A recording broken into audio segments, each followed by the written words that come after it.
एक बार एक आदमी था। वो आदमी भगवान में बिल्कुल मानता नहीं था। तो मानता नहीं था तो उसकी वजह से ऐसा था कि वो भगवान में बिल्कुल रुचि ही नहीं रखता था।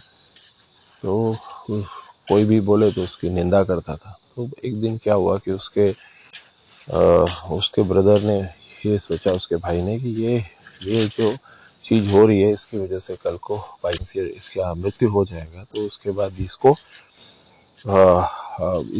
कैसे ये इसका उद्धार होगा, उस बात का उसको चिंता था। तो वो चीज में एक बार खुद साधु संत को इन्होंने खाने पे बुलाया। तो वो उसका भाई तो ऐसा बोला कि इनको क्यों खाने पे बुलाया, ये तो खाने पे बुलाने के अंदर हमारा इधर खाना खराब हो रहा है।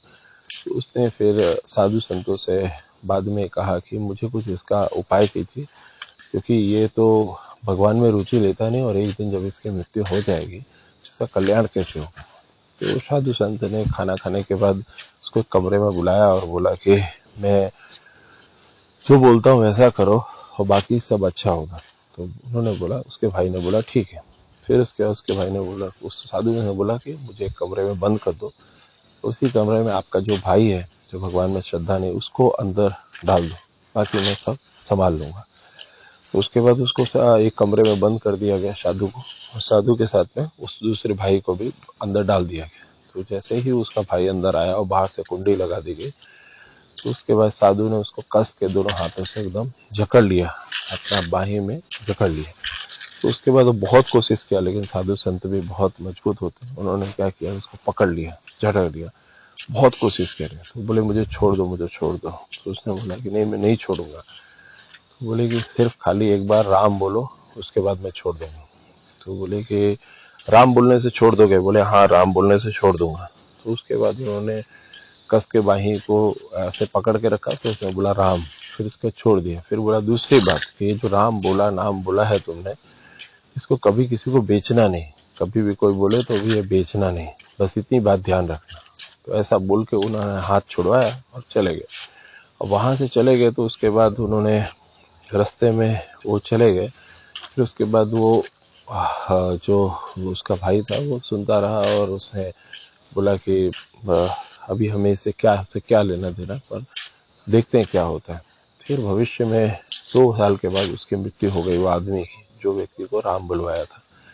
मृत्यु हो जाने के बाद उसको यमराज के पास ले गया गया। यमराज जो पूरा का पूरा ये सब चीजों का फैसला करते हैं, उन्होंने ये चीज में देखा और बोला कि अभी ये पर्सन ने जिंदगी में सिर्फ पाप किए, सिर्फ पाप किए, लेकिन इन्होंने सिर्फ एक ही पुण्य कर्म किया कि एक बार भगवान राम का नाम बोला। तो भगवान राम का नाम बोला तो अभी आप तुम बताओ कि पहले तुमको सब चीज में नरक में भोग लेना है, कि पहले ऐसा है कि जो तुमने एक बार राम नाम लिया है, ठीक है, उसका आपको पुण्य दे दिया जाए और उसके बाद फिर आपको नरक में डालना। बोले कि ठीक है, पहले जो अच्छा चीज है वो मुझे दे दो। तो उसने बोला कि अच्छा, बदले में क्या चाहिए बोलो, आपको एक दिन के लिए आपको सब धन संपदा और खाने पीने से आपको संपन्न कर दिया जाए, वो चाहिए, आपको नाच देखना है, क्या चीज है, आपको जो चाहिए आप मुझे बताओ। तो उसको वो साधु की बात याद है कि कभी भी कोई बोले तो अपना राम नाम बेचना नहीं। तो उसने बोला कि मुझे क्या मालूम कि इस नाम का क्या मूल्य है, आप जो भी कीमत योग्य लगे वो लगाओ और उस तरह से मुझे दे दो। उन्होंने बोला कि नहीं नहीं, तुमको बताना है। बोले मैं नहीं बता सकता, मुझे मालूम ही नहीं है। तो आप आप इसका निश्चय करके बताओ कि इस राम नाम का जो भी कीमत हो आप मुझे दे दो, व्यक्ति ने बोला।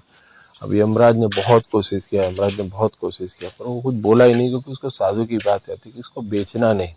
तो बोले जो कीमत आपको लगानी है लगाओ। यमराज ने बोला कि उसको बोला मैं आपको ये दे देता हूँ, वो दे देता हूँ। बोले मुझे नहीं मालूम है, आप कीमत लगाओ। तो फिर यमराज ने अपने दूसरे मंत्री को बुलाया, यमराज के भी नीचे लेवल पे जो दूसरा व्यक्ति था उसको बुलाया। उसने भी बहुत कोशिश की, तो भी वो व्यक्ति ने यही बोला कि आप डिसाइड करो कि ये राम नाम का जो भी महत्व हो या जो भी उसका मूल्य हो, कीमत हो, वो आप लगा के मेरे को दे दो। तो बोले कि से बहुत कोशिश की यमराज ने, लेकिन वो नहीं बोला। फिर यमराज ये चीज को लेके फिर ब्रह्मा जी के पास गए। और ब्रह्मा जी के पास उसको बांध के ले गए और बोले कि एक ब्रह्मा जी एक मैटर है, इसके अंदर ऐसा है कि ये एक जीव है जो आया है, अभी इसने एक बार राम भगवान का नाम लिया, राम का नाम लिया, और उसके बाद फिर अभी ये चीज में इसने बाकी कुछ भी चीज इसने नहीं की है, ठीक है। तो अभी हमें ऐसा है कि अगर अगर हमें इसको राम नाम का मूल्य उसको दे देना है और उसके बाद उसको फिर नरक में डालना है, तो ये बता ही नहीं रहा है कि इसको क्या चाहिए है। और आप इसे बताओ कि राम नाम का जो मूल्य है उसको दे देते हैं एक बार बोलने से, और उसके बाद फिर ये नरक में जाएगा। तो उसके बाद उसने बोला कि ये ब्रह्मा जी ने कहा कि वो राम तो मेरे भी आराध्य हैं, तो मैं कैसे ये बता दूं कि राम का नाम का मूल्य क्या है, क्योंकि मुझे भी नहीं मालूम है कि राम नाम का मूल्य क्या है, उसकी कीमत मैं नहीं लगा सकता। तो वो बोले कि कुछ तो कीमत आपको मालूम होगी कि उसका क्या कीमत है। तो बोले नहीं, मैं भी नहीं बता सकता। फिर वो सब मिल के गए भगवान शंकर के पास। शंकर भगवान के पास शंकर भगवान देखे कि भाई यमराज आए हैं, देवी देवता है, और साथ में ब्रह्मा जी भी आए हैं, कोई बहुत गंभीर मुद्दा, गंभीर मैटर होगा। फिर वो उन्होंने कहा कि ऐसा एक जीव आया है और उसने एक बार भगवान राम का नाम लिया, राम नाम लिया है, और वो बोल रहा है कि इसकी कीमत जो है वो मुझे दे दो और बाकी बाद में फिर नरक में आप भेज सकते हो। अब इसकी कीमत क्या है वो हमें नहीं मालूम, आप बताओ। शंकर भगवान बोले भाई वो भी मेरे भी आराध्य हैं, मैं भी दिन रात भगवान राम का जप करता हूँ, तो मैं भी उसकी कीमत नहीं लगा सकता, जो हमारे प्रभु हैं। तो आप ये बताओ कि मैं तो उसकी कीमत नहीं लगा सकता, मुझे कैसे मालूम होगा। तो बोले कि एक काम करते हैं, जिसका नाम है जो भगवान विष्णु के जो अवतार है, विष्णु भगवान के पास चलते हैं, वही ये बताएंगे कि इसका कीमत क्या है। तो बोले ठीक है। तो वो जो जीव बोला कि अब चलते चलते मैं थक गया हूँ, आप अगर आपको मुझे ले चलना है तो मुझे पालकी में बिठा के ले चलो, तो ही मैं जाऊंगा, अदरवाइज मेरे को नहीं जाना, मेरे को जहां से लाए वहीं पे छोड़ दो। तो ब्रह्मा जी बोले और विष्णु भगवान शंकर भगवान बोले कि ठीक है। तो एक पालकी मंगाएगी, एक तरफ ब्रह्मा जी, एक तरफ शंकर भगवान, एक तरफ यमराज, एक तरफ इंद्रदेव, उसको उठा के लेके विष्णु लोग गए। विष्णु लोग जाने के बाद विष्णु भगवान देखे और उसके जो विष्णु भगवान के जो पार्षद थे वो सब देखे कि ये कौन आ रहा है कि जिसको ब्रह्मा विष्णु और ब्रह्मा जी और शंकर भगवान और यमराज और इंद्र उठा के लेके आ रहे हैं। तो वो तुरंत का तुरंत विष्णु भगवान बोले कि क्या हुआ, कौन सा ऐसा गंभीर बात है कि जिसके लिए आप लोग यहाँ पे आए हैं और इसको इनको उठा के लेके आए। तो उन्होंने कहा कि प्रभु इसमें एक समस्या आ गई है, एक जीव है, उसने आप मृत्यु लोक पे राम नाम आपका नाम लिया था एक बार, और अभी और फिर पाप किया है, तो उसको अभी राम नाम की कीमत का उसको मूल्य दे देना है और उसके बाद फिर वो नरक में जाएगा। तो हमें नहीं मालूम है कि आपके नाम की क्या कीमत है। तो विष्णु भगवान बोले बस इतनी सी बात। बोला ऐसा, तो बोले उतारो इसको। उतारा, फिर उसको बोला कि इसको लाओ, आप मेरे गोद में इसको बिठा दो। वो गोद में उसको बिठा दिया गया। तो उसके बाद विष्णु भगवान बोले कि जो स्थान पाने के लिए ऋषि मुनि लोग और कितनी बार कितने लोग इतना मेहनत करते हैं, और वो स्थान अभी ये व्यक्ति मेरे गोद में आके बैठ गया। तो जो भगवान साक्षात विष्णु हमारे जो पृथ्वी के पालनहार है, उसकी गोद में आके बैठ गया है, तो अभी इसका सारा का सारा पाप जो है वो नष्ट हो गया है।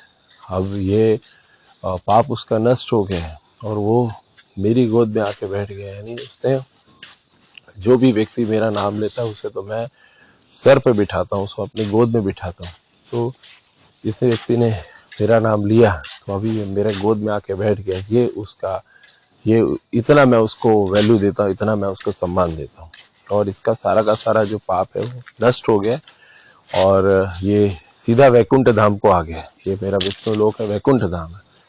और उसको फिर वो ऐसा हुआ, फिर उसके बाद उसका सारा का सारा जो उसका पाप था और जो नरक का जो भी था वो सब उसको वो कर दिया गया कि नहीं, अब ये एक पुण्यशाली आत्मा हो गई है।